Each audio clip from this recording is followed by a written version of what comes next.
Hello everyone, in today's lecture we will read about the superposition principle and see the probability of each individual states in the quantum system.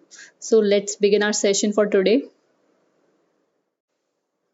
So we know the state of a system does not have to be represented by a single wave function. We can represent the wave function with a linear combination of more than one wave function, just like some constants alpha 1 into psi 1, alpha 2 into psi 2, just like in the for example, we can take the vibrating string example. So there we do the superposition of many waves. Similarly, in quantum, we do the linear combination of different wave functions to get the resultant wave function. As we know, if we have any two wave functions psi 1 and psi 2, as psi 1 we have two wave functions psi 1 and psi 2. They individually satisfy the Schrodinger equation.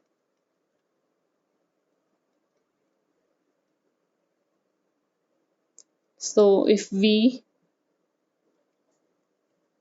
have the psi as a linear combination of alpha psi 1 plus alpha 2 psi 2, since it is a linear combination and we know that Schrodinger equation is also a linear partial differential equation, so this wave function should satisfy the Schrodinger equation. So we can use this. So now we are seeing the probability of each state. If we have any wave function psi is equal to alpha psi 1, alpha 2 psi 2, then if we want to know the probability of each state, that firstly we want to see the probability of psi 1 and then probability of psi 2, and we know the total probability. If we do the sum of each probability, then it should be equal to 1. So we just want to find out the individual probability of each state. So let's move. So general expression for probability can be written as expression for probability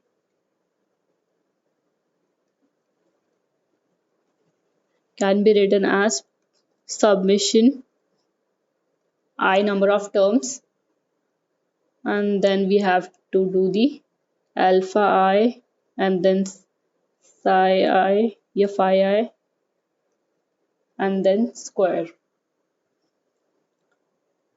So if our psi I states is orthonormal, then if we do the scalar product of psi I with psi j, phi I by phi j, then it should follow the Kronecker delta function.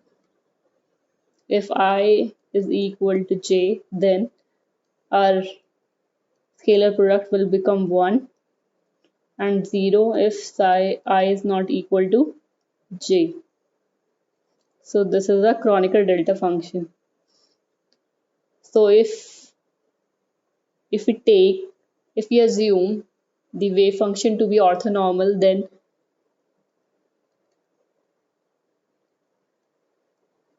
then only these will give the probability, because if I is not equal to j, then all the terms goes to 0, then if alpha I square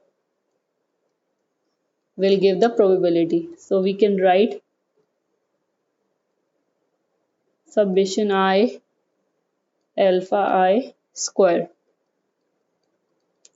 We can simply add up the individual probabilities to get the total probability. So moving to our example, If we have any state psi is equal to root 3 by 3 phi 1 and plus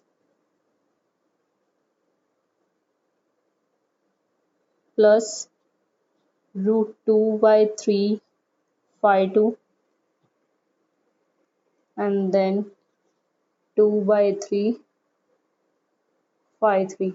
So it is a linear combination of three states, phi 1, phi 2, phi 3, and these are the alphas. So firstly we have to check that this state is a orthonormal state.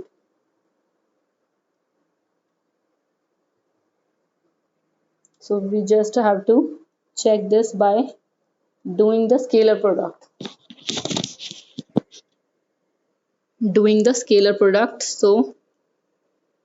So root 3 by 3 square and then phi 1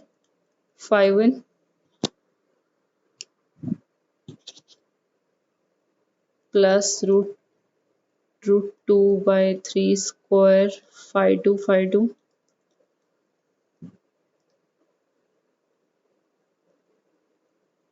then 2 by 3 square phi 3.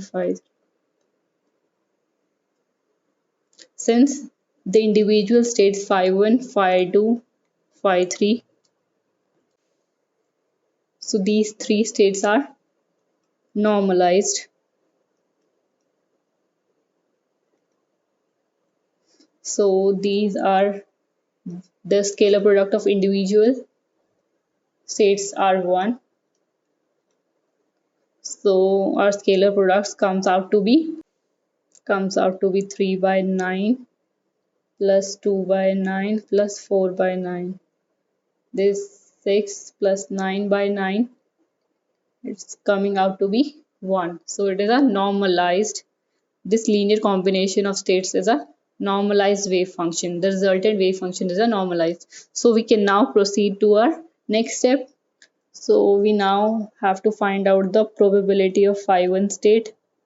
So we just have to do the modulus square and then phi 1, the scalar product of phi 1 with psi 1 with phi. We have to just do the scalar product of phi 1 with psi and then modulus square. So we can write this as root 3 by 3 phi 1 and similarly root 2 by 3 phi 2 and then 2 by 3 phi 3. This whole state and then the square. So this phi 1 state will contribute, other two states will not contribute, so we can do the square of this constant. So this is 3 by 9 and similarly for phi 2, only phi 2 state will contribute. We can write this as root 2 by 3 phi 2 square. Then we can do the square of the alpha part, which comes out to be 2 by 9, and then similarly for phi 3 we can do the alpha square for phi 3, which comes out to be 4 by 9. If we simply add and find out the total probability by adding the probability of individual states, so 3 by 9, 2 by 9 and 4 by 9 comes out to be 1. So our total probability comes out to be 1. So we can check this out. So this is it for today. If you have any doubts related to this topic, you can write me in the comment box. And thank you for watching this video. And please do like, share, subscribe to my channel.